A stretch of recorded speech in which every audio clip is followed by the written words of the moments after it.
Okay, I would like to welcome Zoe Caron as our guest artist today. Zoe is a member of Fremont Art Association and works as a freelance artist working with pen and ink, pencil, watercolor, and digital media, and she creates highly detailed biological illustrations. In her demo titled Biological Illustration and Bio-Inspired Design, Zoe will share how artists can harness the beauty of natural patterns in their creative endeavors. Zoe, welcome to Fremont Art Association. Hi, I'm excited to be showing y'all what I'm doing today. Um, I typically do a blend of different media.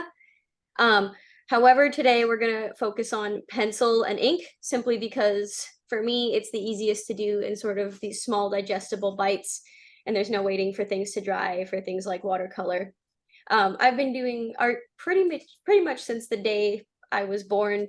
My mom put me in some formalized classes at age 4, did those for a few years, and then worked with a local artist in Palos Verdes in Southern California since then. Then what brought me to FAA was uh, going to college.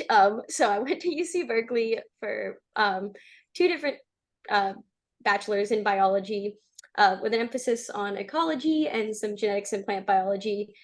But I've never lost my love for art and have done that throughout college. After graduating, I started working at a biotech company and then decided to also pursue a dual career in art.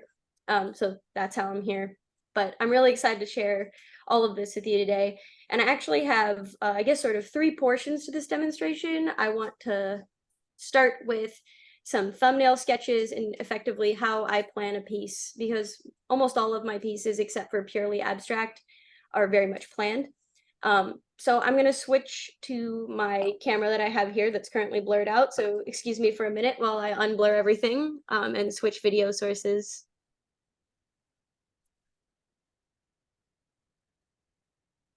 We'll see. All right, there we go.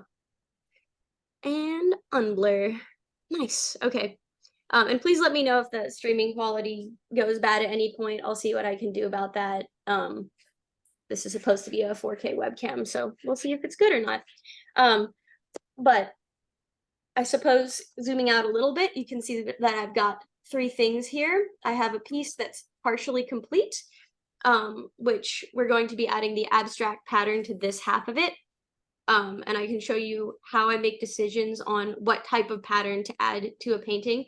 All of this inspired from nature's forms, and this gourd will be making an appearance. All of the textures on that. But I think we're going to start with thumbnail sketches and just generally speaking, working with composition on what I do, and then move to some detailing on this peregrine that I've been working on over the last couple of days, and then finish off with the penguins. All right, let's see. Let's move the camera and not this, so it's more centered in my workspace. Great. Okay, so this is just a sketchbook. This is actually brand new. I filled up a couple of them recently, but I've really been enjoying, I think this is a 3" by 3" small sketchbook. I like it for effectively what I was doing on just sticky notes for a while, and I have a few of them added in. This is one that I'm planning to do that's going to be larger, but effectively I just follow the rule of thirds, where the center of interest is going to be in about one of these quadrants of the paper for most of my pieces. However, I've been also experimenting with more central compositions. So in this one, I actually was just sort of looking at some abalone shell, and I've been painting a lot with a collaborator in Berkeley. So we've been doing more abstract stuff together.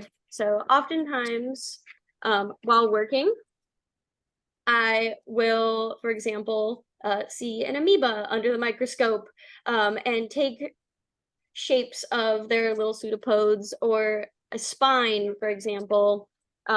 In this one, I really like looking at skeletons if I go to a museum, bringing a sketchbook and going to those places and doing it.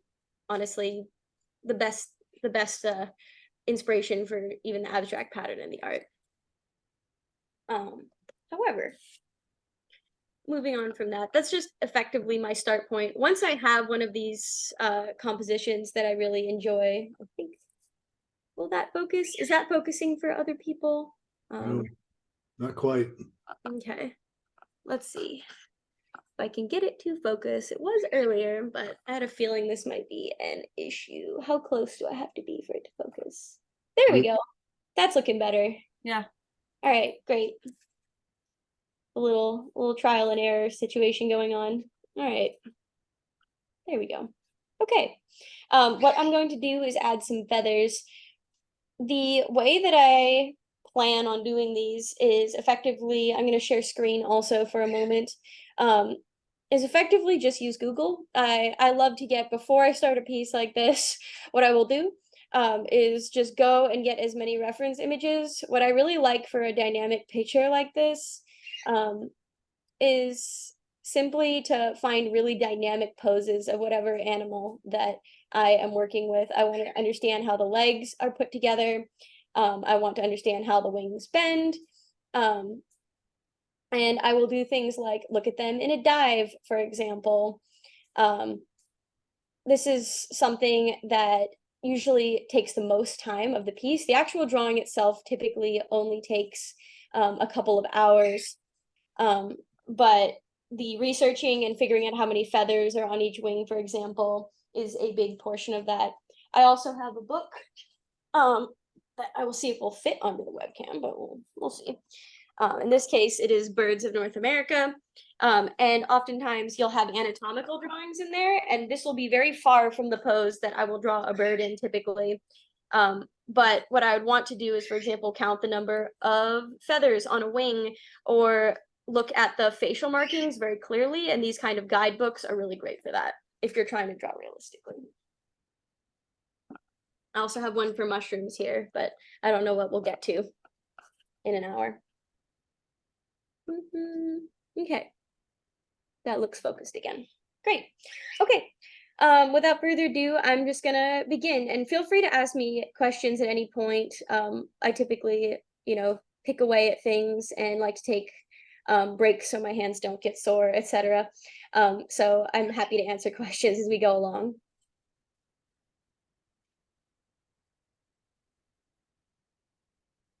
All right. So first things first, on the side here, I have an image pulled up, but I'm going to be referencing that. But I typically just draw the architecture of the feathers and things like that first.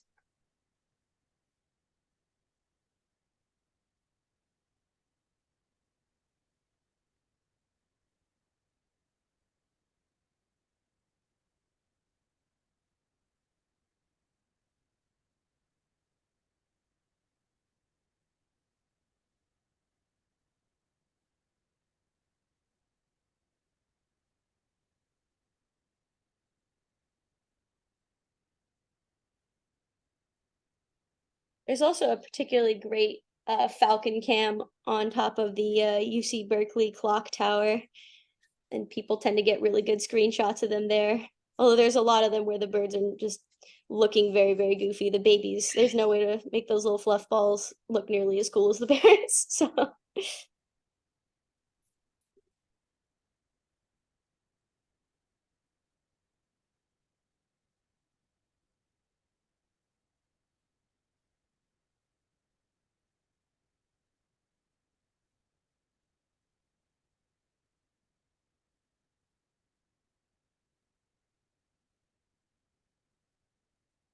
So you have to be pretty exact. absolutely. This is And, go and ahead. I was wondering, because I've been drawing a lot of birds lately too, and I get sort of into the weeds with counting feathers, and it's nice to hear someone else say that they Oh count. yeah. Absolutely. What kind of birds are you painting? Waterfowl primarily right now, but like ducks and egrets, and so a lot of times I'm not getting super detailed, but I'll do more detailed sketches just so that I can sort of learn more about the bird, Absolutely. And I have pet birds, so I have the advantage of having a live model sometimes, which definitely helps. But Yeah, I think there's no way getting around the fact that unless you're going very abstract, to make a bird look realistic, you really do just have to have that excellent infrastructure in the drawing, like drawing all the feathers as much as you can. I mean, with the exception of, like you said, egrets and stuff where they're just white and it's easy to just sort of have a texture. Mhm. I actually want to do a really big piece soon with egrets as well. They're just really pretty. They really are. It's hard to get around it. Actually, I mean, they do have, I mean, you can see detail in their feathers if there's the right lighting. You know, it's just hard sometimes because of the fact that they are white. Oh yeah. Do you bird at all? No, I don't have time. I can't get up that early, honestly. Well, I do get up early to look at waterfowl, but I don't know. And another thing I was going to ask you, and if you sketch from real life, but it sounds like you do rely on a lot of, researching images.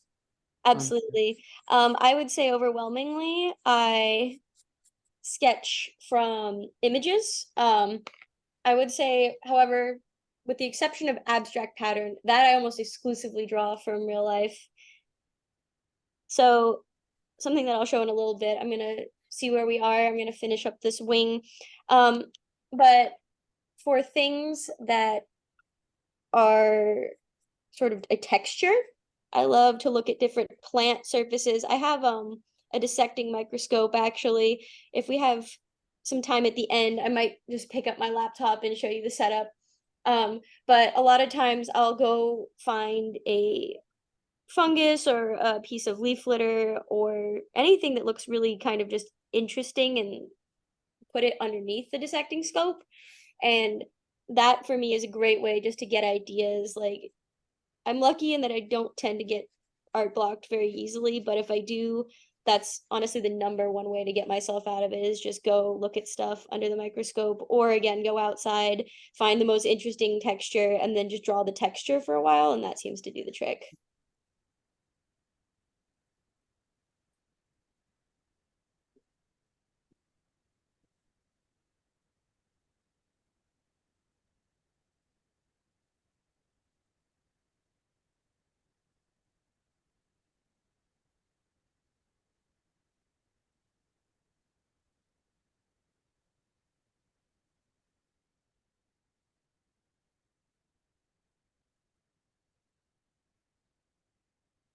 Also, it's not pertinent for this drawing per se, but on certain drawings, I definitely will use a straight edge for doing things like uh spines on a sea urchin or something. I recommend that because a lot of times it just looks cleaner. Or geometric shapes sometimes is really nice to have, like a protractor or something on hand, like starfish or sea urchins, like anything in that group of animals that has that sort of 5-star pattern. Do you take your own photographs for reference? Very often when it comes to things that I draw from life, because having a phone on you all the time is just really convenient. Yeah. But I would say for anything more exotic, I rely on other people's excellent photography. Surprisingly, I'm usually not a big fan of social media, but Instagram, natural history museums, if you follow them, like I think I follow a couple in New York, and they're quite excellent.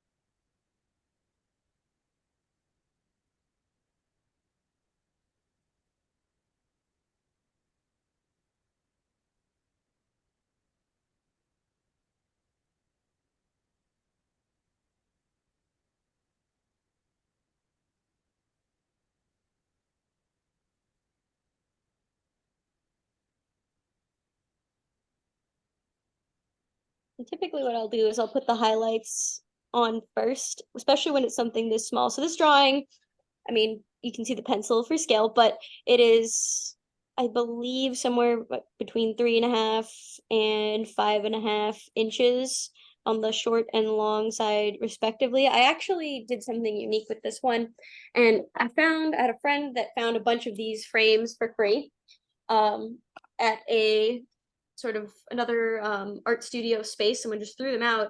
So what I did is I actually measured the interior space and then measured the back, and then I'm making a series of pieces to just fill them up.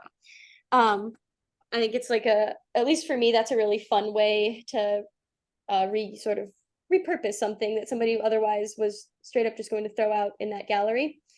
And I thought it was something that I could use for small little pieces like this, which for me are like a pretty digestible bite.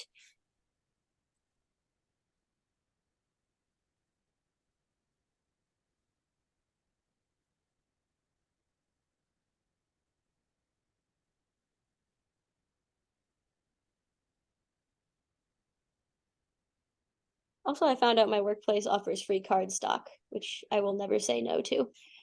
So may have picked up some of that in different colors to mess around with it.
And the hardness on this right now is 2B, but I also have much softer ones. Typically, for the darkest darks, I'm going to come back in with a 6B or an 8B, depending.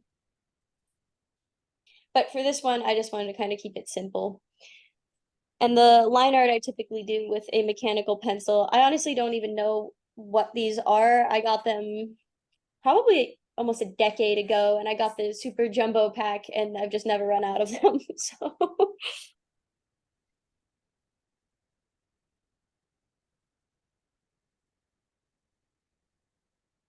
but honestly, anything that's like I like the 0.7 with mechanical pencil. I think those are the best one for this kind of stuff. Not so thin that it tends to break all the time. Although to be fair, I always do line art very, very gently. So it's never going to be the situation where I would actually break it due to pressure. It's just that they tend to be a bit more durable and keep a point better.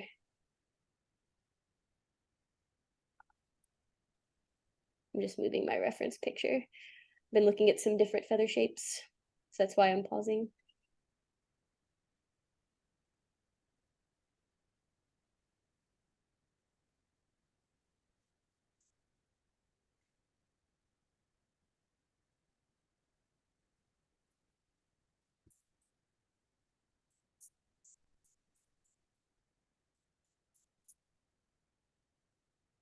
And an important thing I tend to consider when working with any animals with feathers or scales is the fact that the way that the feathers or scales overlap at the end product is actually really impactful on how your eye sees the realism of the piece. So if, for example, these feathers were to overlap a different way, and one would look like it's coming forward of the other more, it can actually really mess with your perspective on the piece. And that was a big thing for me. I had found a lot of my earlier pieces, I was drawing the overlap on these scales or feathers, incorrectly in a portion of the piece. And then that was really impacting how the final product was looking.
Typically, I would honestly turn this around a few times, but I'm trying not to make everyone seasick, so it might take a little longer for me to get some of these patches here.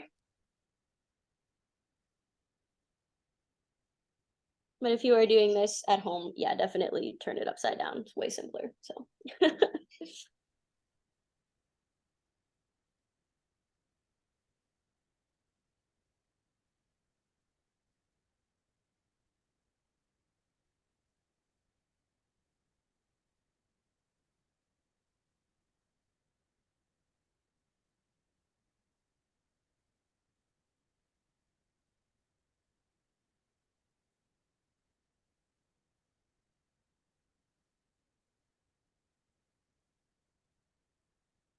another thing that I like to consider, especially when drawing birds and feathers and not having to draw every feather, this is true for any animal with a pattern or any animal with a lot of, I guess, repetitive visual features like dense fur or something.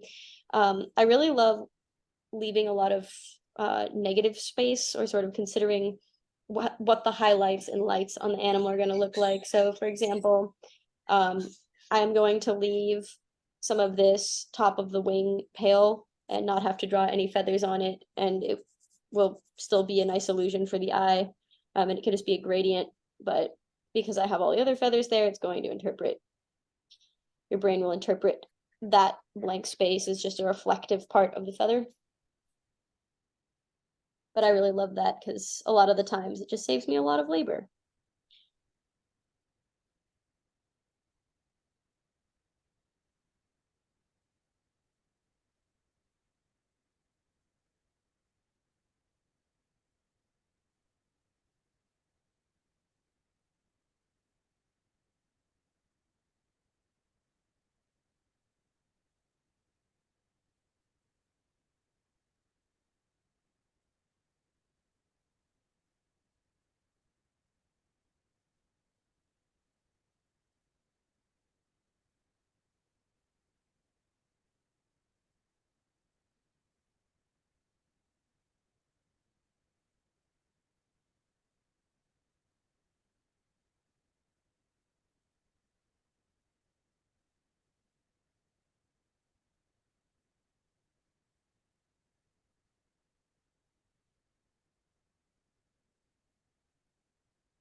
Okay, we're getting down to more of the fine details now. I'm debating if I want to add the pattern or not. I may just suggest some small things.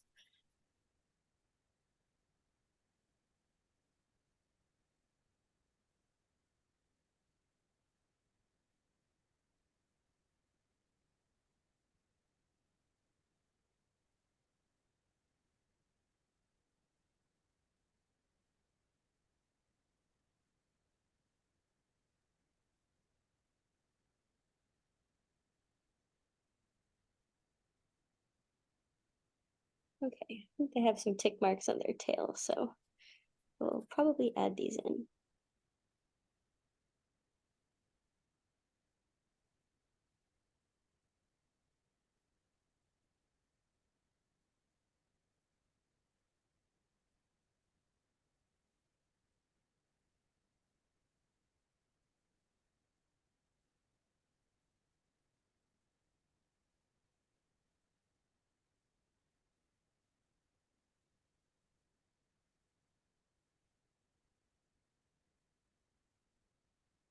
Escaping me. Sometimes the pencils run away. But at the end here, I'll just be switching back, especially if I want a nice crisp line on something. Sometimes I'll come back in, even oddly, the hardnesses will be different.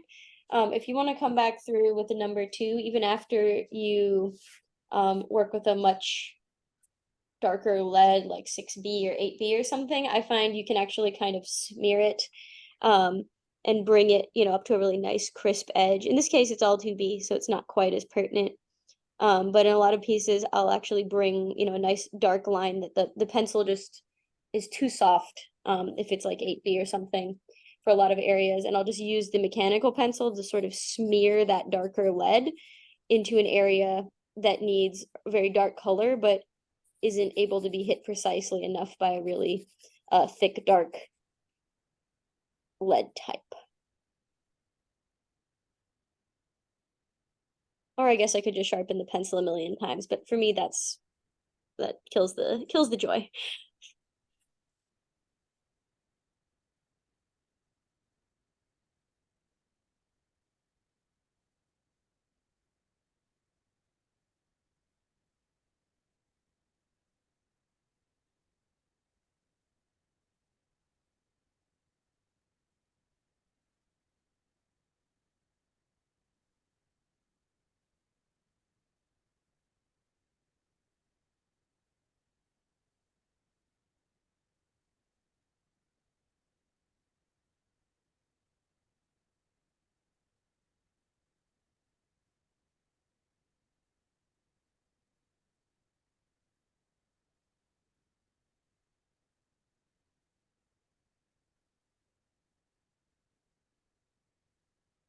As I'm finishing up here, another thing that I try to do on birds, even if it's not visually apparent, like the reference image right now I'm using actually does not have this dark line at all. I would highly recommend making sure that your eye can see the 3 different layers of feathers. Most birds that I know of have these 3 sort of distinct zones of feathers on the top of the wing, and they have 2 or 3 on the bottom of the wing that you can see. And I really like to sort of add a little bit of extra shadowing around each of them because I find it tends to make the wing look more layered in 3D. And even if you can't really see it on the reference image or you can't really see it very clearly, I've never found a situation where this will look bad. And typically it just makes it pop more.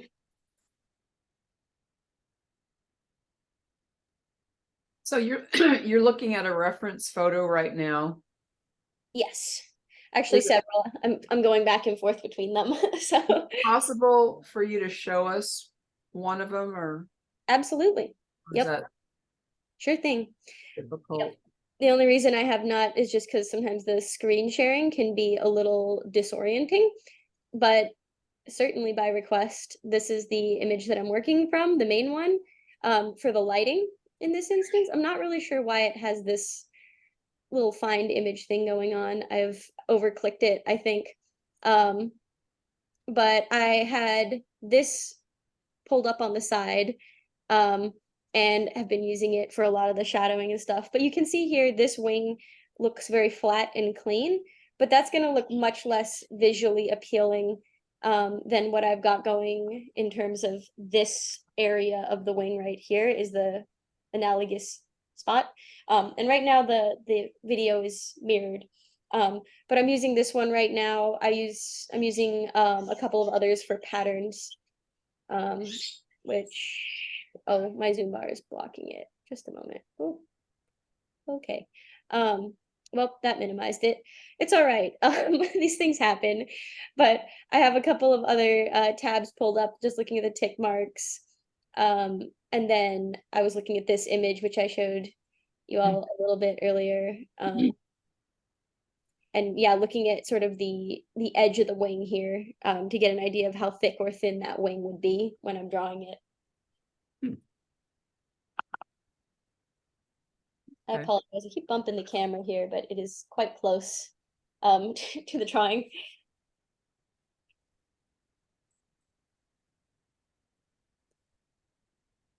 So right now, for example, I'm going to probably use some of the little tick marks and count up approximately how many of these wave patterns I'd be seeing. It's the other side of the wing, but on birds like this, you're going to usually see them mirrored on the other side of the wing. So I will probably be adding those to the edge of the wing in terms of a pattern on each of those flight feathers.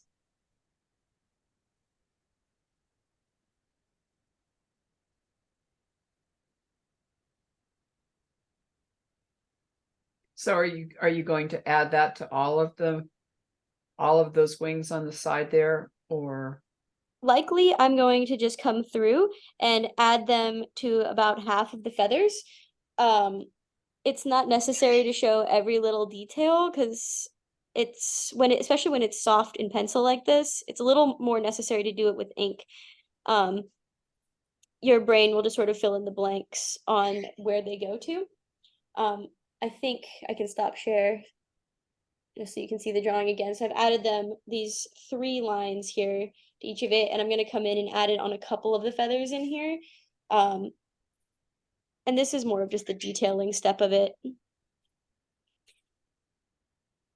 it is likely already somewhat identifiable to somebody that knows this kind of bird, even without the markings a lot of the time.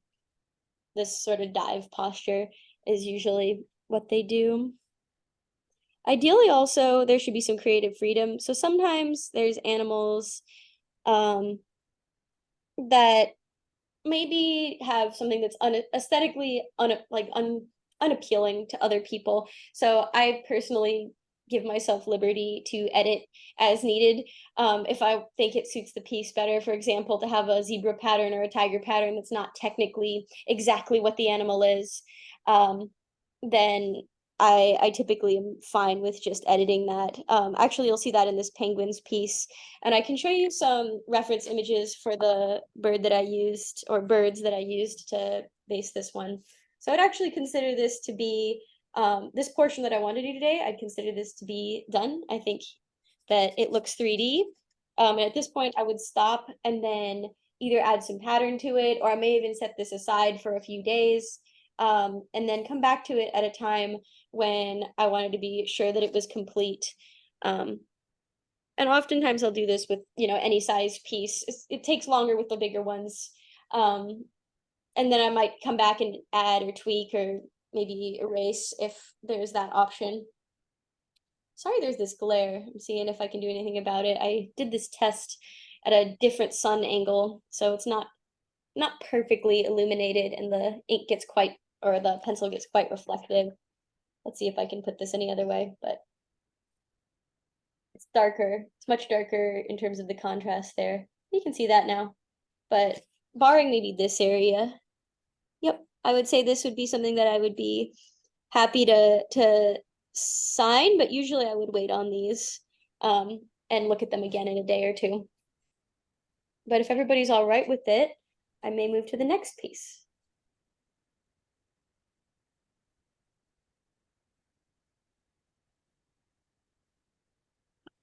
I'm gonna zoom out here and see if we can get it to focus again. All right. So, Zoe, yes. excuse me, Zoe, there was a question in the chat. Oh, I'm Uh, so sorry. We're Yes. wondering if, for the reference photos, if you get permissions. Do you get permission from the photographers? Just curious. It depends on the situation. For something like this that I'm not going to sell, I would say no. But for things that I would sell, definitely. Typically, because I'm using Instagram as a reference, it's very easy to just message the artist there, and say, "Hey, can I use your stuff?" And I have yet to find somebody that says no, very firmly or anything like that. And that is, yeah, that's a very good point, because you definitely, if you're doing something photorealistic, don't necessarily want to just steal somebody else's hard work, and take it for your own.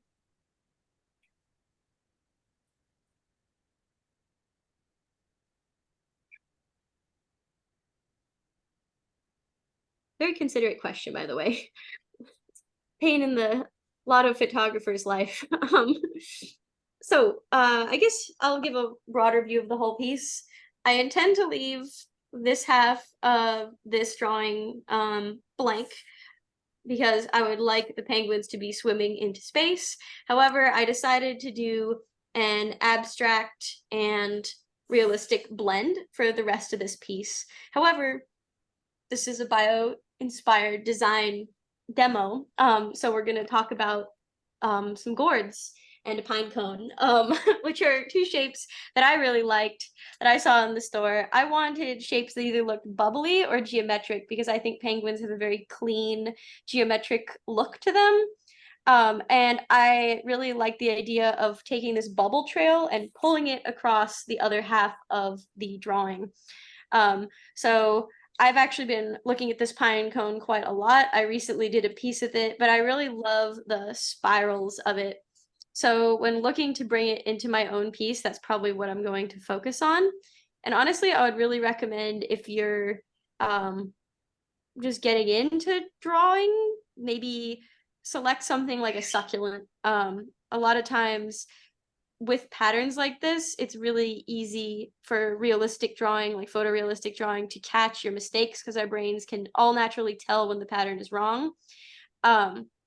And it's a good starting point. Not maybe a pine cone. These are very intricate and have a lot of moving parts. But because I really like pine cones and I've got a lot of experience with it, I'll probably be doing that. And then with the gourds, I think a lot of people don't like them. They think they're gross, but the sort of warty textures are a great example for a lot of what I'm shooting for in multiple ways in my drawings. You effectively will not see anything in a neat, clean row ever on these. And a lot of times what makes a piece that you're doing photorealistically look wrong is actually everything being in a neat little line, which is very counterintuitive. Effectively, if it looks planted and you're trying to draw something that's a natural shape or structured in many ways, it will look wrong to your brain naturally, because a lot of times nature is very uneven. You can see in this case that all of the penguins' beaks relative to this edge of the paper are in different positions. If you just draw a vertical line down, none of them will perfectly line up with one another, and that contributes very much to it looking natural in terms of how the animals are moving. I'm going to reposition this so that the camera can see it better. But yeah, what I want to capture here is, and you can see I've left some of this area unfilled. I used some alcohol markers to color them in. So this type, I don't know how to say that. Is that a hoo-hoo? I'm not sure. This is the kind. I like the kind with the two different tips, one for the thick and one for the thin. I did that opposite, but you get the idea. And I have typically just a good old plastic bag of them. Dip in there, take out whichever one I want. And you can see I saved the test piece from this as well. If you're doing very realistic drawings, I would highly recommend having just the sacrificial sheet next to you. And in this case, they have names on them and a number. And I really like to actually write that down next to the colors, because I found this with acrylics and watercolor paints as well. Oftentimes the tube is just not going to match what's in there at all, like not even close. So so I always have them written down, and I kind of keep myself, organized chaos on just a really cheap piece of printer paper nearby. So I want to do some of this just drawing the patterns. We're going to leave the gourd here on the side, but I don't want it to keep trying to focus on the gourd, so I'm going to set it off to the side, but that's what I'm referencing. And I just really want to draw some nice bubbly, irregular, not lining up with each other's shapes. And I could either do this with a pen or a pencil. Let me see. I'm going to zoom in. Can y'all tell me if it's focused when I get it to the height that I would like to work at it with? There. Great. Okay. Awesome. I'm going to scooch this over and turn it. There we go. And more scooch. There we go.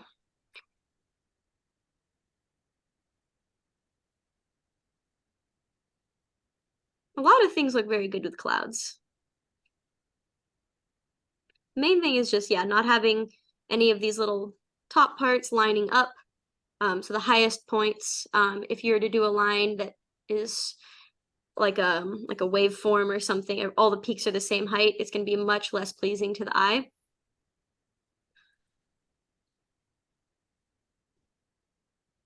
And you'd think everything should be symmetrical and nice, because a lot of things in nature, our brain interprets them as very symmetrical and nice. But a lot of times it's really the lack of symmetry that makes something look realistic.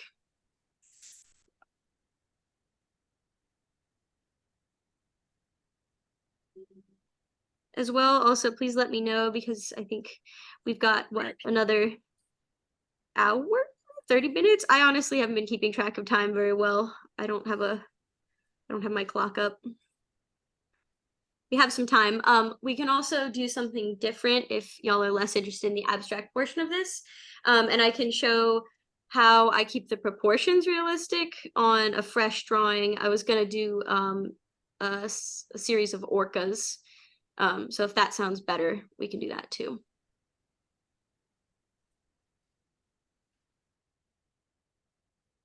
So what are your intentions with your drawing outlines of it looks like shapes from the gourd? Are you then going to add color with your markers, but to sort of make it look abstract like clouds? Absolutely. And what I would like to do is incorporate the colors that I already used from these king penguins into this shape on the right, but also incorporate the shape of the bubbles to sort of give a melting look to it. Yes, and I oftentimes will include other animals or things of that nature in this portion of the picture. And it depends on like, obviously that little hawk was completely realistic. And I wanted to just do the shading for this particular, and I guess some of the detailing on the wings for this particular demonstration, because sometimes I get very quiet and boring and focused if I'm doing really intense line work. But yes, the shapes of the gourd are going to be added on here. Also, I really like the fact that the gourd had very similar orange hues to the neck of the penguins. But another great thing to do is if you go for hikes, there's a lot of either cliffs or sort of like rocky escarpments. My favorite thing to do is get ideas for shapes and creatures from a lot of the local rock formations, especially in Northern California. It's really good stuff.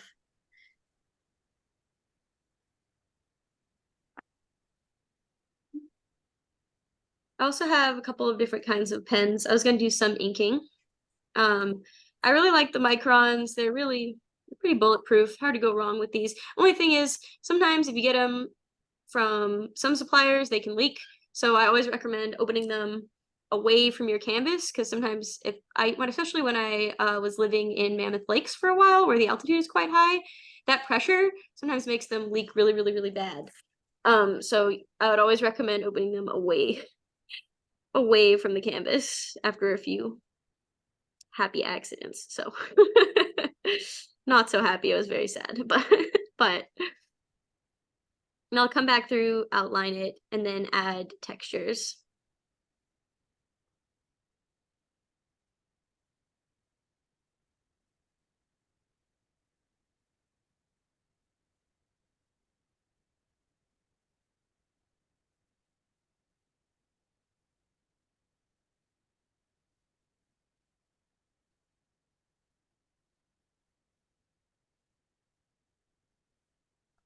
So what I want to do is just get this area inked, and then I'm going to include some of the shapes that I see in the pine cone. Honestly, probably going to draw a portion of the pine cone in isolation inside of this area over here on the right. Or I guess technically it looks like it's the left to everybody else. So I'm gonna let that ink dry. But what I would like to do is, let's see if I can hold this angle right. Oh, that's focusing much better. I want to draw some of these spirals of cone scales inside of here. And there's actually a good way to draw repeating unique shapes like this. And I would recommend guidelines for that. Interestingly, for a lot of animals, I actually do not recommend drawing guidelines or circles and shapes, because oftentimes that leads to a lot of erasing. And especially if you get into things like watercolor, drawing in a way that requires a lot of erasing can become a fast track to frustration. At least in my experience, it was a tough transition because the first way I learned how to draw was very heavy on, draw a circle, draw a cross line, et cetera, et cetera. And I find that can really hold you back for a lot of later watercolor stuff because there's just a lot of erasing involved with that. So what I'm going to do for having a pine cone shape in here, I'd like the curve of the pine cone to be roughly aligned with the belly of this penguin because I think it will look much nicer that way. So what I want to do is draw effectively where the boundary of these scales would be. I'm going to be going back and forth. Please let me know if I'm going too fast or if it's nauseating to have things switching back and forth. But right now I'm drawing what I'd consider to be the outer bound of the pine cone.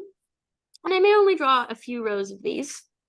And then to keep yourself on track, I like to draw a nice row along here, very, very faint in a way that is very easily removed later. And draw them like so. So this is a loose line, effectively making it feel cylindrical to your eye. That's the kind of guideline that you would want. And I may draw over stuff and then erase it in a little bit. This might be too wide. So we'll start with this row.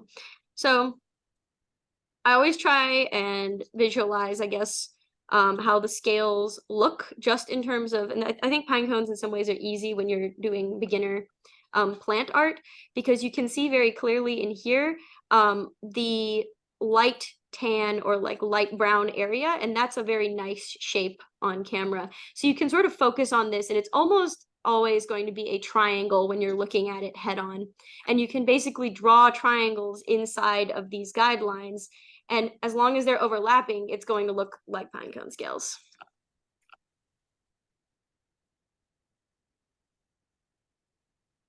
After you have a couple of rows of them, it's pretty predictable.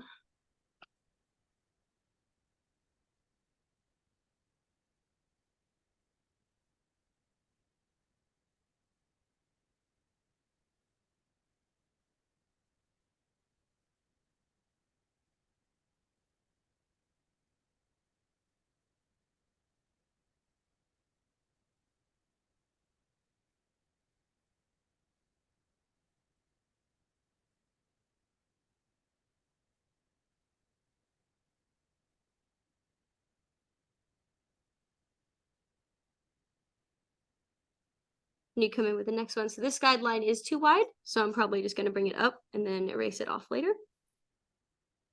And then just keep on going like that.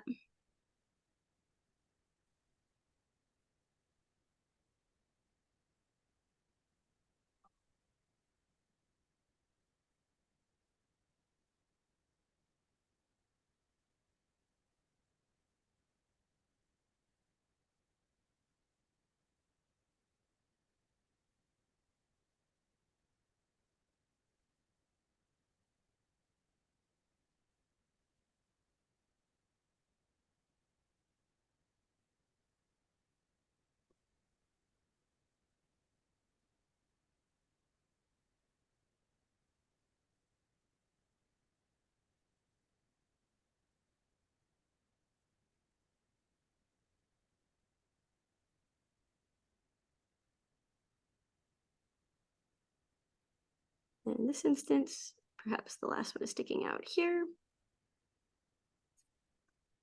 Then you can remove these lines in here.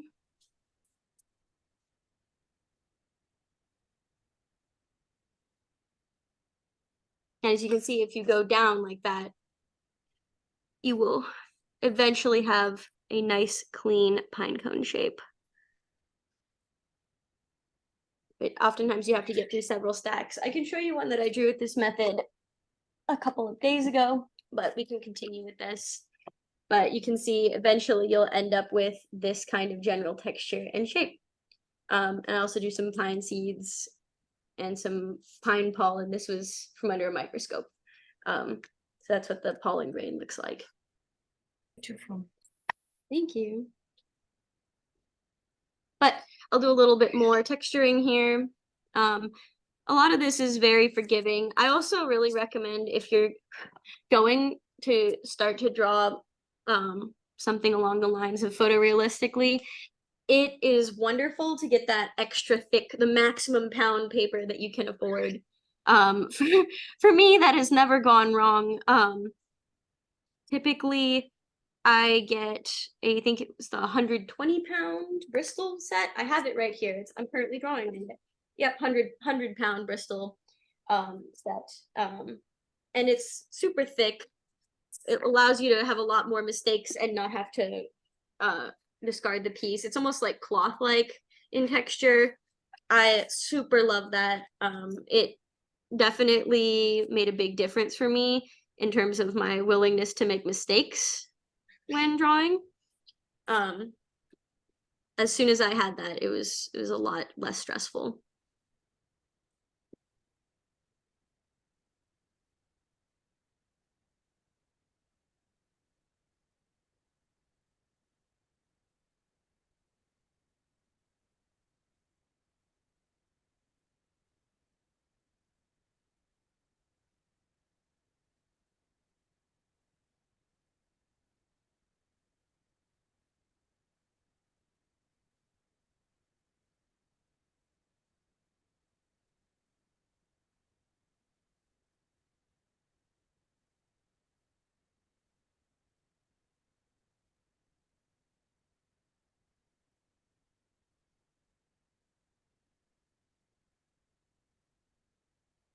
As you can see, the more rows of these that you add, the better it will look.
When I complete 3 rows of this, I'm going to move on to a different set of shapes. Also, if my birds start making a lot of noise, I may need to get up and go give them a treat really quickly, so they will be quiet. So that may impact stuff. But what I'd like to do is have the texture of the pine cone extend all the way up into this cloud area here, ideally.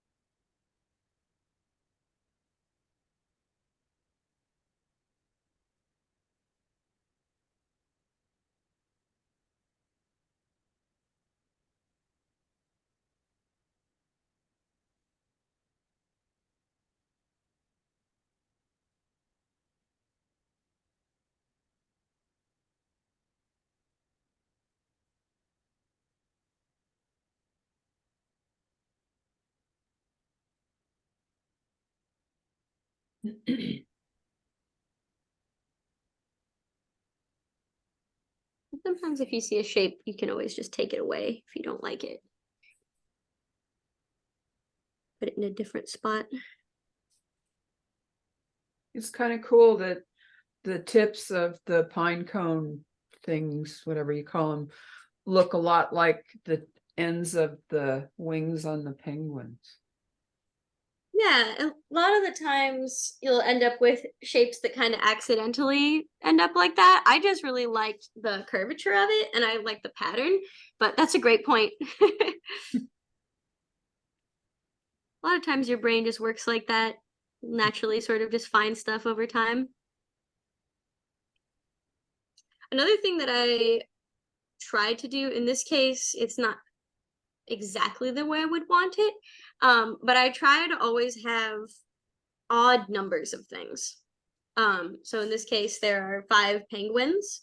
Oftentimes, if you look at the clusters of bubbles, with the exception of a couple of them, if there's going to be bubbles near a penguin, total number of bubbles is going to be 5, 7, or 3. I like keeping them in little clusters of 3 because odd numbers oftentimes look a little more irregular and natural when it comes to drawing this kind of stuff. I don't know why, but I definitely have found this over the years. I had one of my instructors when I was younger tell me this, and it really has never done me wrong. Honestly, I have painted a whole bunch, drawn a whole bunch, and always the ones that have the odd numbered clustered things are going to just be a lot more real looking, and I don't know why.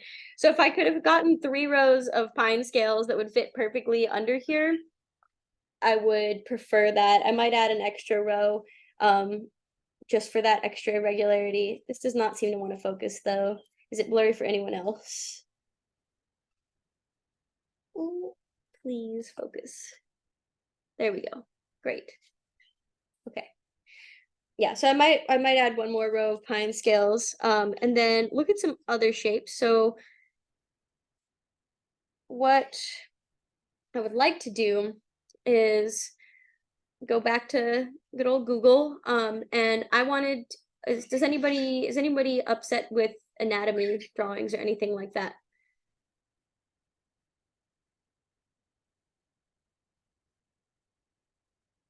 Okay. If anybody is, warning now, I'm going to look up some images of penguin skeletons, and we're going to add some of those shapes into this drawing as well. Also, penguins have knees. So I did not know this. They're just up inside the body. I always thought they had like little tiny stubby legs. They have big long legs. And their knees are just up inside their chest, up to their chest all the time. So it's wild how big the penguin leg is. The more you know. But I would like to look at some of those shapes and draw a little bit of that into the abstract portion of the drawing. So I'm just going to look through, see if there's anything good. I like this one because it's doing the same thing as the penguins that are already in my drawing are doing. So for something like this, I will probably look at the shape of the flipper and add that because I think that looks really cool. I might find, honestly, go back to Google and just say penguin flipper bones and see if that yields anything really good. But oftentimes it's really fun because I always make a rule for myself where if I decide to draw a creature, I want to at least know a little bit about the creature by the time I'm done with it. And oftentimes, if you click through to these websites and actually read what's on them, it's super cool. You end up with just knowledge that you had no idea that you needed and then now have. So I'm going to draw this shape. I also need to close the window because it is the hour where the sun is going to slowly start marching across the painting. And so I do that. 1 second. Wow, this is so interesting. I usually imagine penguins like the chubby pillows. I didn't know they have so many bones inside. They're pretty cool. They're a weird bird. I love penguins. I just think they're super cute, but seemed like a good simple shape to draw for this. And I may get some supplementary light in a bit if the lighting gets very off. I apologize. I measured this at night when I have just overhead lights on. So it might be a little funny quality just because it's mid-afternoon.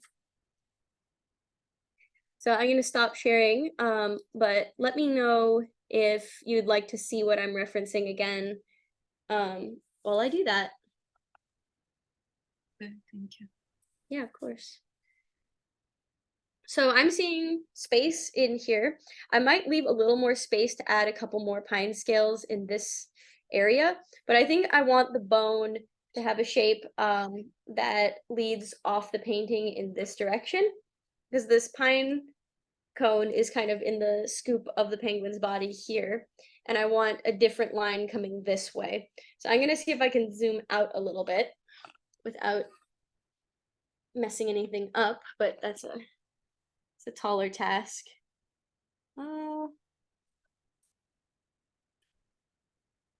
Okay, I can scooch my chair.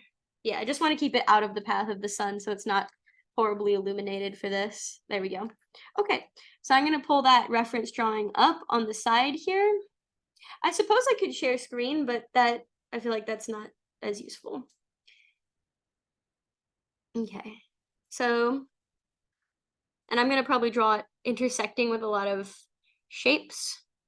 So it always looks cool when you intersect with more things in the drawing.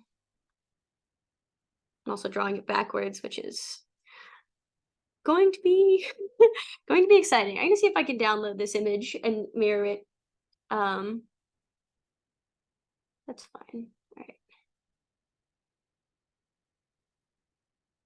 So another thing that I'm doing, this actually is tying into what I wanted to do anyway with the orcas, just in case everybody was bored, is basically using sort of a proportion method of drawing. By that, I mean, I will take my fingers and set them across a portion of a reference image. I'll have it blown up to a large size, and then I will measure out how many equivalents of that shape make up another shape in the drawing. So for example, I'm going to do this right now on my screen with the wing bone. So the upper bone in the arm here is about 2/3 of the overall length of the bone that comes to this side of it. So I'm going to do this, which is about the end of where I want that to be. Put a finger here and just slide that over, and that's the 2/3 point on the wing. And I'm going to leave a tick mark on the far side where my thumb is, right here. So now I have a reference of my wing should not be past the 2/3 point for the rest of the drawing by the time it gets to here. And that is how I either transfer shapes from one area to another, or in different angles, in different positions. If I don't want to draw a lot of the times, in this case, for example, with that peregrine, I wanted it really easy because I'm doing this live and I want to look good. But the regular way that I would do it is drawing an animal not in the exact position of the reference image, but a lot of what makes up the realism element of this is very much the proportions of the animal. And a lot of times, as long as you get those right, you can mess up a lot of other things in the drawing, not know how to draw the animal, anything like that. And you will still be fine. So another thing that I do is when I'm drawing, I just physically use my pencil. This does take some degree of physical skill, I suppose. And I will hold it up over a position. For example, we can do it with this penguin right now. Over a position on the reference image. My computer is frozen. That's not good. Oh boy. All right, we're good. Okay, we're back. Sorry, momentary freeze. I'll place it in line with a reference point. So in this case, the bill is very easy on the penguin. Hold it like this, move it to a different spot, and set it down, and then put my fingers here and here, and then mark it like so, where I'll put one tick mark here and one tick mark there to make sure I get the angles correct. So if you see me putting my pencil like this or like this, that's what I'm doing, is I'm physically going to my reference image, setting it on there in some fashion, like I want to see the angle of the flipper to the bill. So I'll put it here, and I will place a tick mark on my paper there, and then I'll come back to the bill, because now we have a tick mark here for the bill. and I'll do this, and I'll say, well, the belly at its lowest point is here. And then I'll put a tick mark there and there when I move the pencil over. So if you see me doing this, that's what I'm doing. And I'm about to do that with this wing bone. So this is the top part of the arm, and I want to make the other part that curves over like that. And I want the angle for where that should be on the upward part and then on the downward part.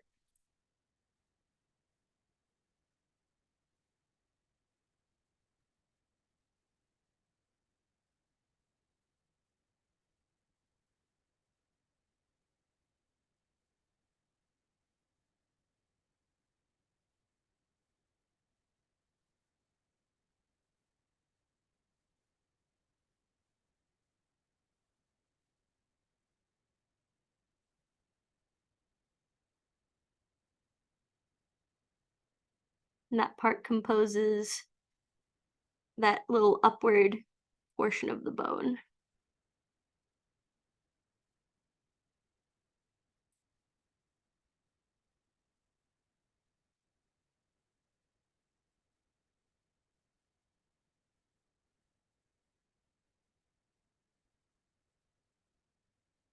And there seems to be a joint here.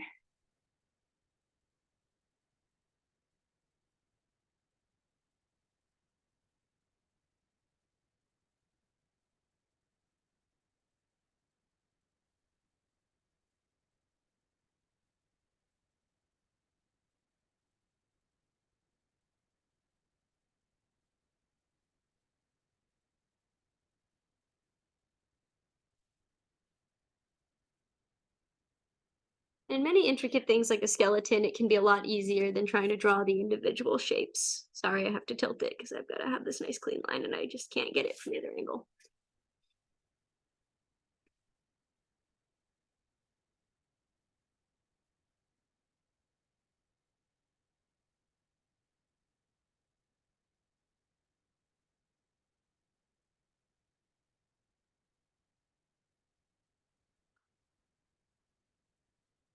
That's still mostly centered. I know I'm drawing near the edge of the paper and I apologize for that, but I want to make sure it's still visible to everybody.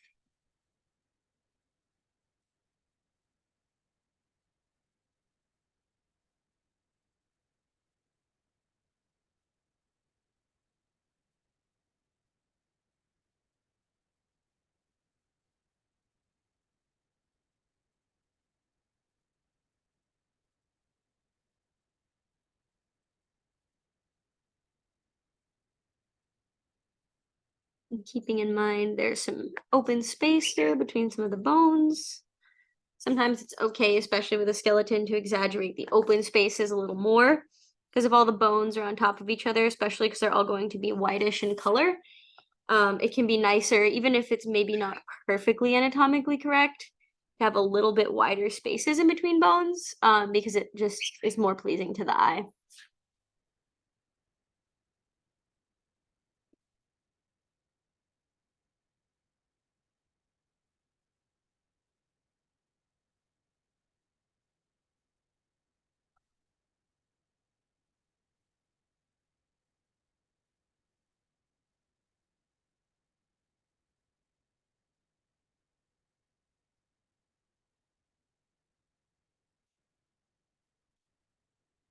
Also, the eraser type that I'm using, I would recommend the monopolymer erasers. Those things are great. The brand is straight up just called Mono, M-O-N-O. And I have yet to find a better eraser.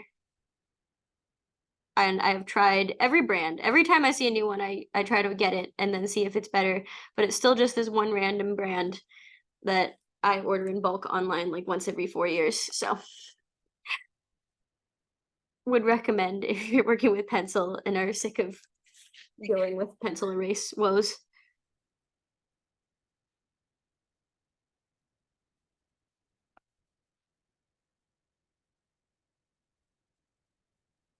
All right, so we're almost done with the arm here.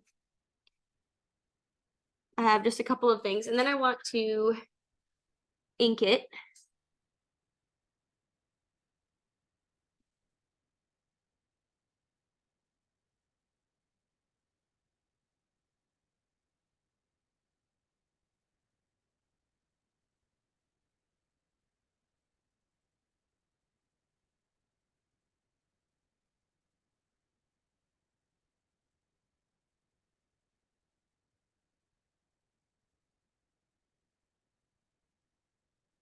And then we can talk about texturing when it comes to things like this. Because skeletons are really quite interesting. I really like them, feature them in some of my artwork.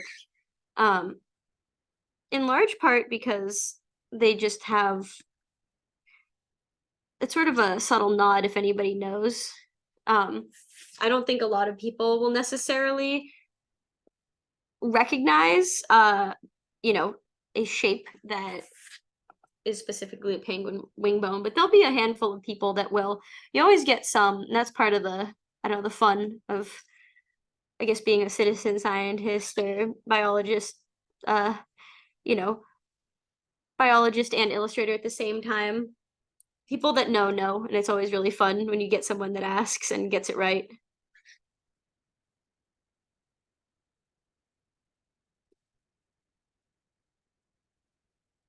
Okay, just gonna draw the last bone, which is this sort of little claw-shaped one down here at the elbow.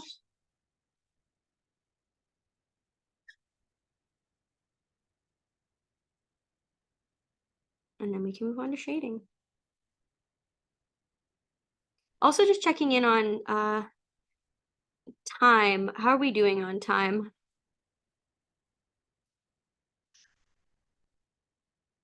For questions and stuff as well. Still have about like 15 minutes. Okay, great. I just want to make sure that I've got enough time to do what I want to do. Great. Sounds like I do. Thank you very much. All right. So finish that up. And then now can add some texturing to it.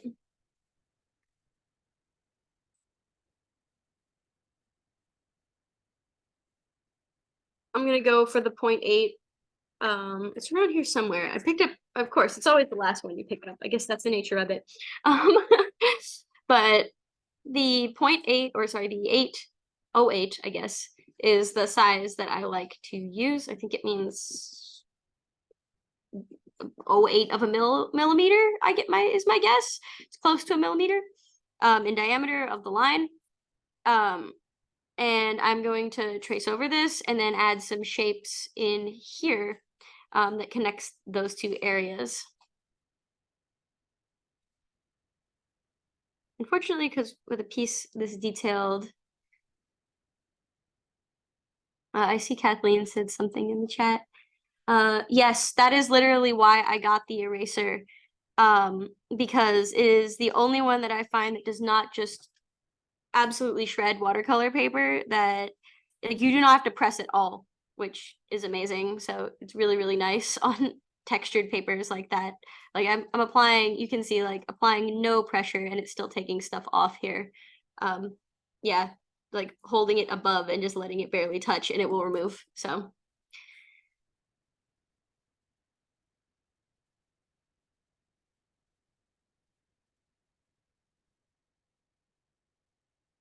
it's mono. Here, let me go grab one because we got time.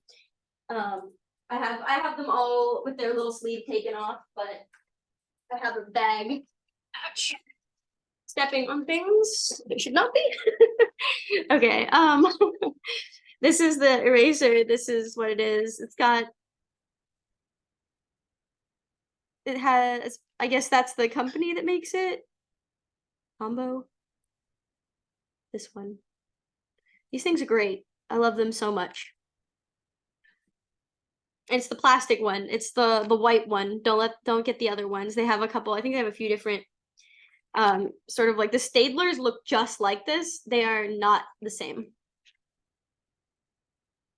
Their Staedtlers are way harder. I think that's the name of the brand. It's like one that has like a little helmet on it. Yeah, I think the trick is to take plastic eraser because it has something similar but other brand. Exactly. Yeah, Yep. they are soft and kind of cold and touch. Oh, sorry, I didn't hear the second part of that. It's very soft on touch and kind of cold. Yes, exactly. You can almost like squish them in your hand, but I cannot say enough good things about those.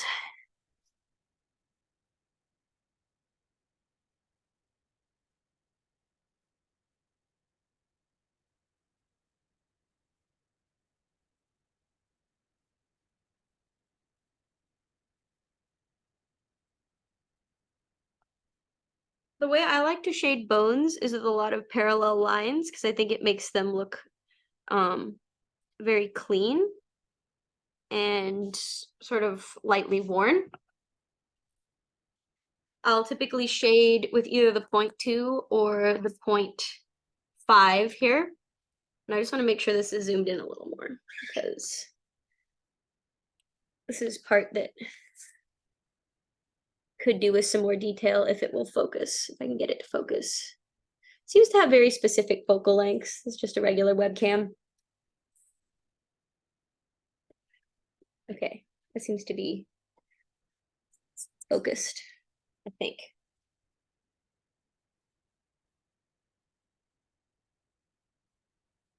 You can do pointillism for this as well, but I personally prefer preserving a little white edge and just using horizontal lines in more or less dense patterns to really get the effect of bone, or of honestly anything smooth like shell. Works very well for shell as well.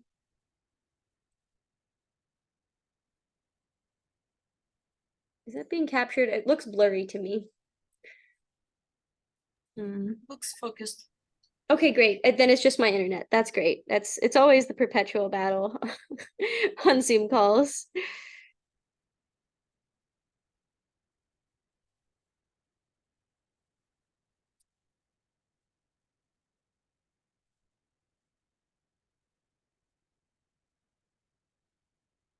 If you want it to look as though the bone is curving away from you, I bring the lines all the way to the edge. And if you want it to look like the bone is bulging towards you, I leave the edge preserved.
This is the 0.02 or like, I guess it's just 0.02. I always imagine there's a point there. I think it should be a decimal point, but branding. I'm going to come back in with the 0.005, which is as tiny as they make it as far as I'm aware. And do some really thin, fine texturing just for a thinner line. For a while, I was drawing things only with the 0.5 or 0.005, excuse me, which is, yeah, the finest size. And it does work. It just takes a lot longer. It does produce, honestly, a cleaner product. So if you were working really tiny, this is not particularly tiny, so it's not a big deal. But I was doing a series of illustrations in conjunction with my father, actually, who's a marine biologist. And I was drawing those little scientific style illustrations of plankton. And this was pretty much the tool to use for that if you're doing small, that and a magnifying glass. For some of the texturing, I mean. Although you don't have to go that far. It's possible to do all of this without a magnifying glass. It's just easier. Do you have the type that the magnifying headband that you're looking through, or? Oh, honestly, I got a cheap one from the store. And just said that it's probably like 5x, 10x, you know.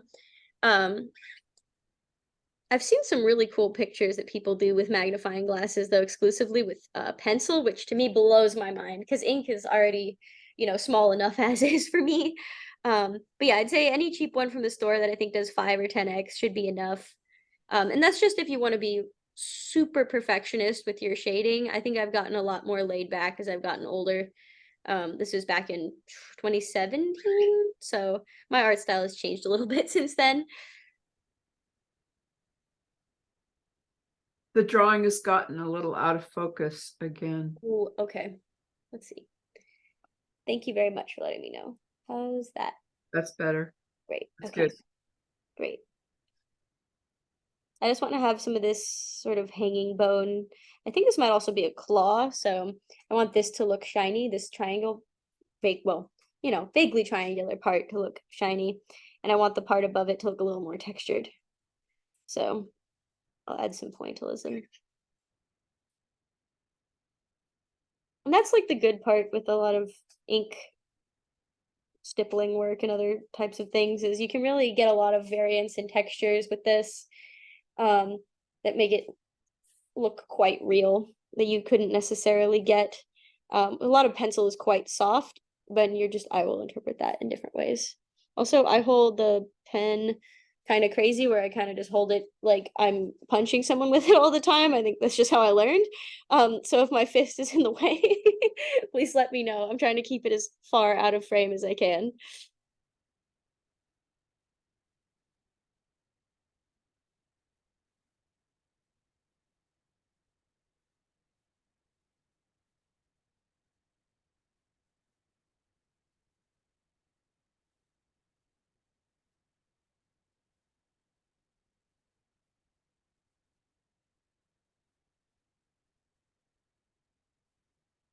That part looks pretty good.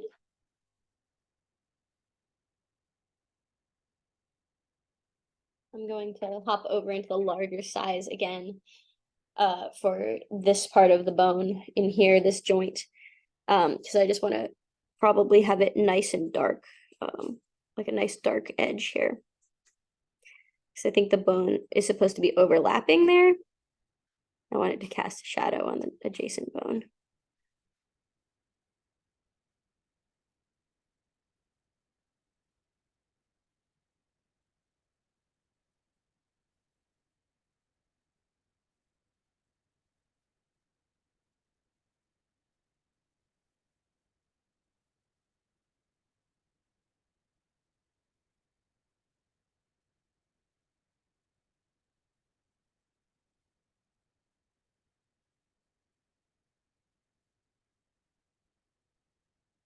And here I'm gonna go really dark. I don't want to just color it in all the way, because I would like to preserve a little bit of the white piece of paper underneath, but I want it to be almost black, because I want that area to be very high contrast.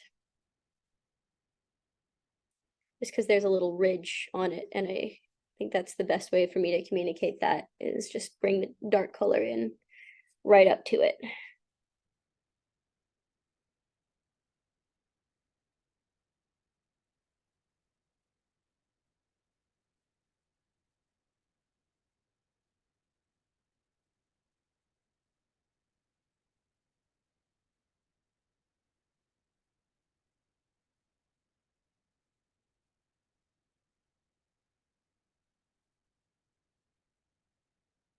Another way you can do this, we might add some color in a minute here, with the thicker tipped alcohol pens, is layers of the same color of ink. So these ones that I use, the dual-sided, are very nice in that the first coat of ink that you put down is maybe 70% the color that it will be if you go over it again with the same color. So oftentimes, if I want to do something like shade the bone with a much larger sized ink pen, then I'll just do multiple layers of a paler color to get the sort of depth and texture that I really want. But right now, because this is the black and white portion of this, I would like to stick with this micron.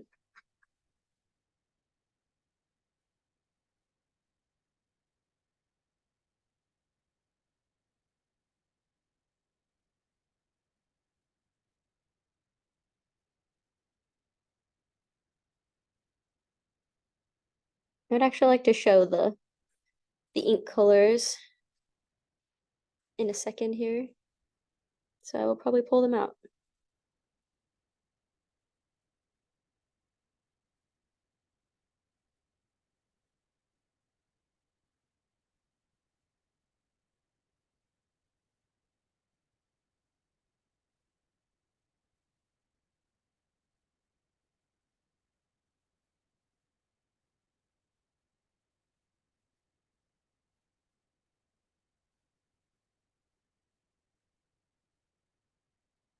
Oh, that got out of focus. Apologies.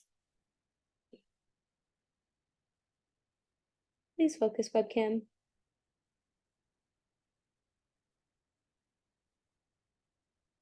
All right, I'm gonna just readjust it here.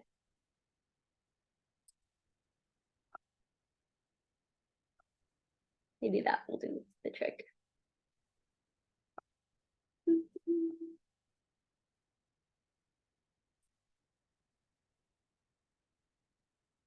Sort of. All right. I think if we're running up on time here, I would like to do a little bit of colorful ink work here on some of these cloud areas. So I'm just going to outline this and go through creating some shapes with the ink that I work with that I think are nicely textured and are reminiscent of either bubbles or those shiny spots on the gourd.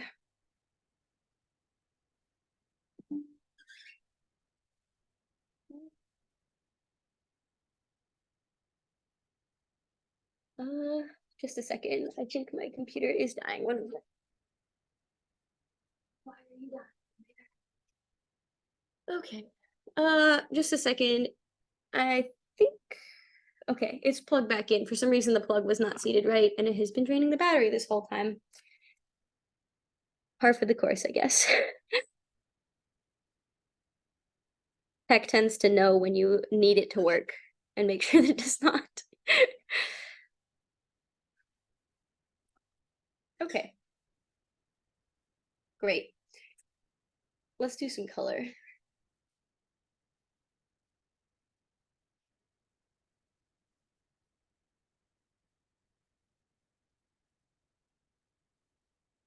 So for this, I'm going to select some colors that I already have reference on. Right now, I have some canary yellow, which is this color right here. And I'm looking for some pale lemon yellow right here. So I've got these two. I also would like some of this salmon pink or some orange, depending on how I'm feeling and which marker I find first. I have salmon pink right here. So let's do that. Just a moment. Man, that sun is merciless. Okay. It's a little out of focus again. Yep. There we go. Yeah, that's good. Much better. All right. Perfect. Okay.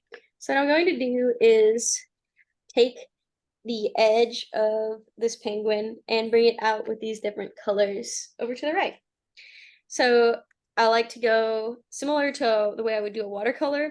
I like to go lightest to darkest and warmest to coolest. Although in this case, all of the colors are warm. I may preserve a little space to add some gray blue, however, in some of these cloud-like shapes that I'm going to be doing, simply to add more depth to it.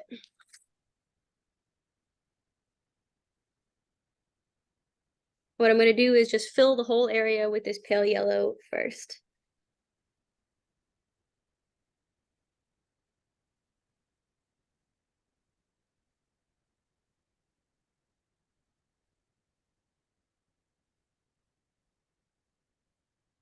And often with this marker type, I'll get the edges first because I find it doesn't leave a very unpleasant border for me visually. But if you are working, in this case, it's somewhat irrelevant because it's a small surface area, but in other pieces that I've worked on, when I have a very large area to cover, if I do not get the edge first, oftentimes you can end up with very unpleasant areas where the ink has partially dried, and then sort of the double-edged sword of the ink looking darker the more coats of ink you put on. Once that ink is dry, it will become much darker when you go back into it, and you'll end up with these weird, nasty looking lines across large areas that should look very smooth, which is never a good feeling.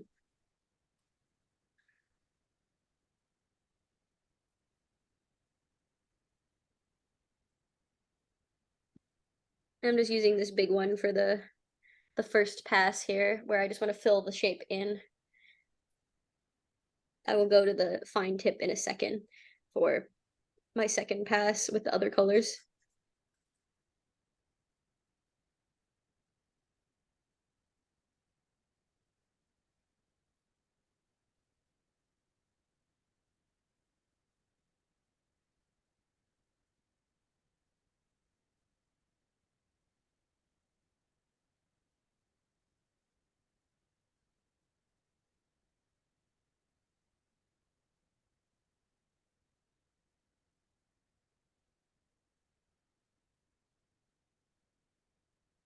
This is the last one that's outlined. And we'll go through and add some texture. And the reason why I'm repeating the other colors from the painting are just so that way the two sides don't look totally disjointed. For a while, I was struggling when I was first incorporating abstract bio-based pattern into other things.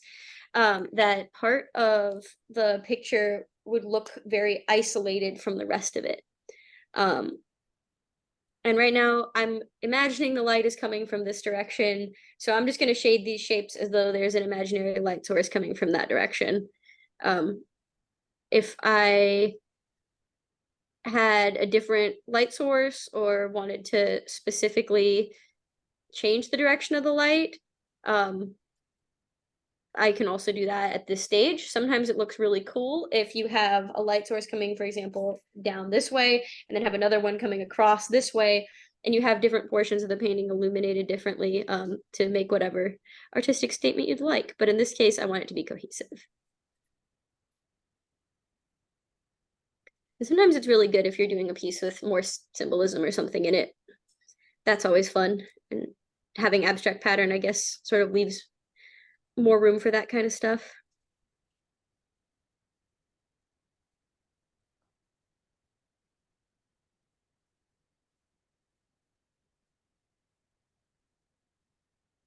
And I'm purposely leaving a little thin edge of the light yellow here. It's hard to see, so I'll probably go into it with orange in a second, but I'm just building up the layers here. But I want them to look reflective, so I'm preserving that edge of pale yellow in with the canary yellow.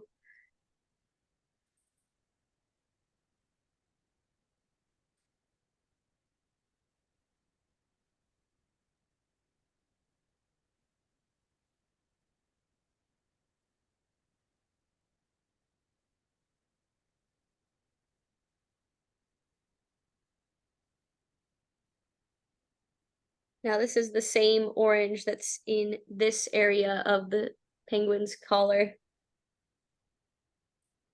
And I'm going right into the wet ink, so some of it's going to look a little more fuzzy.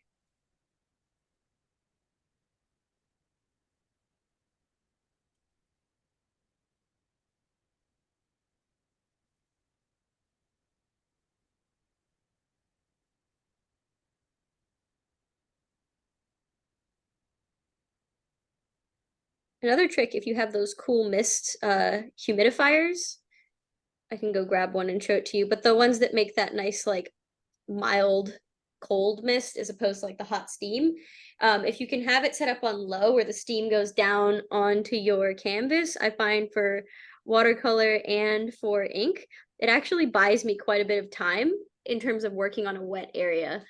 I wasn't sure the first time I did it if it was going to work or not, but as long as you're okay with it being really, really humid, you can go back into an area a lot later if you have one of those set up and misting your canvas.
Okay, so I'm gonna come back into this section with the pine cone now. I've added some more abstract shapes.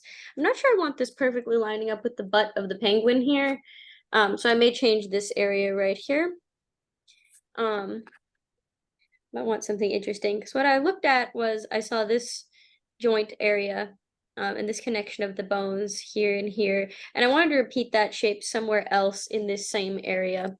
And a lot of times it's just finding a shape that I really like in nature and then doing that some more. There's not necessarily a rhyme or reason to it when it comes to this portion of the picture. The main thing is I just typically plan the compositions out in that one of those small notebooks that I showed you earlier. And this was one that I'd had planned for a little bit. So I can kind of just do it ad lib because I know where I'm going with it. But I would always recommend that if you're looking for best results with real drawings or real looking drawings. So I'm going to add some more bone-like texture in here, and I'm going to shade some of the pine cone now.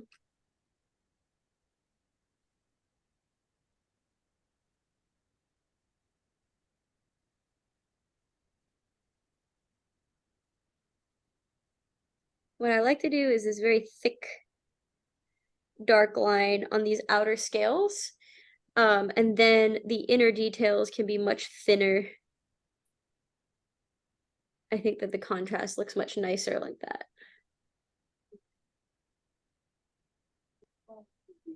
Zoe, I'm sorry to interrupt, but it's almost time. Oh yeah, absolutely. Thank you so much. This has been such a joy to do, honestly. Can you please show the work like from above so we will see composition? Because it's very interesting and I love how you add a lot of details.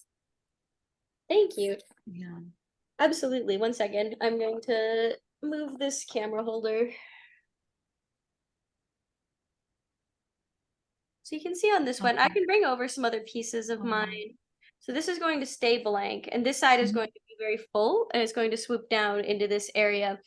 I'm a huge fan of dynamic compositions, and I have a couple. I have some abstract that I have that are a good example of that. Wow.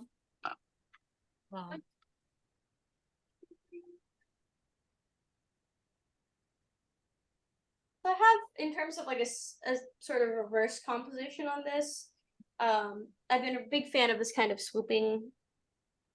Oh, that's so cool. Thank you. I'm sorry I couldn't do more than just a couple of isolated demonstrations of what I do, because a lot of my stuff takes very many hours to complete and is large in scale. So I have the smaller components. But I use a lot of the same kind of shapes and shading for a lot of what I do, like the thin lines on the bone are the same as the ones here, basically. But yeah, these guys are, it's going to be quite dark over here, so I'm intending to shade the pine cone darkly. Sorry, go ahead. No. Oh yeah. No, that's pretty much I think I've got the opportunity to showcase all the different ways I shade and do the thing. So thank you very much for this opportunity. Thank you for this beautiful demo. It was so interesting, and I love your almost scientific approach to like to draw, and it's very creative because you combine different things. Just wow. Thank you. It's very fun to do. I'm sorry a lot of the process is a little scattered, but that is how I make them. So Right. All right, we have some comments in chat. Thanks, Zoe. Loved watching your process. Fantastic demo. Thank you. oh, thank you so much. Yeah. Thank Here, you. Thank you I'll so put much. the camera back to me, but thank you very much. All right. Thank you. Okay. Thank you. Tatiana, you want to turn off the demo?